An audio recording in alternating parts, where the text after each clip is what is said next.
think that one of the things we don't do enough of as the people in the Democratic Alliance is really share each other's experiences and really get to know each other beyond our work and our obvious shared aspirations for the country. I'd like to change that as leader. I'd like to bring in a culture where we really find out what's going on with our colleagues, where we care about each other, and we're reinvested and interested in the kinds of things that make us interesting outside of the work that we do. So here goes.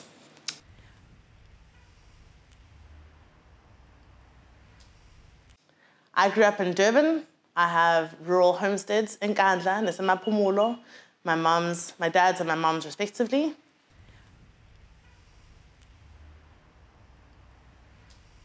So I'm very proud of my Zulu heritage. It's one of the facets that make up my collective identity. And that's why I think it's so important for people to have the space in our country to practice and be proud of their heritage. And I think that the Afrikaner community comes to mind when I think of people that are very proud of who they are and their past. And I think that that's one of the things that makes us strong as South Africans. You say you're not religious. What are your beliefs? I don't believe in organized religion, but I do believe in amadlozi, which for some people is guardian angels, but in my culture, that means your ancestors. And so you talk to your ancestors to talk to a higher being, be it God or whatever else, and you do that through particular ceremonies and rites.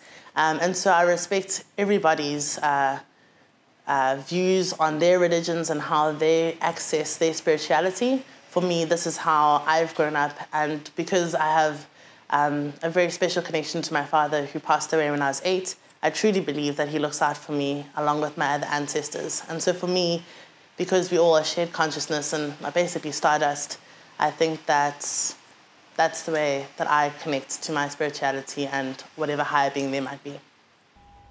So you're a parent, how's that? I'm loving being a mom. It's been one of the greatest joys of my life.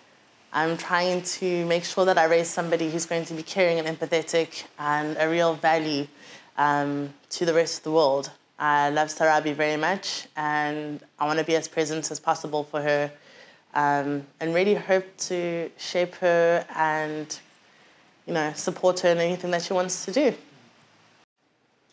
What is your core belief about politics and its power?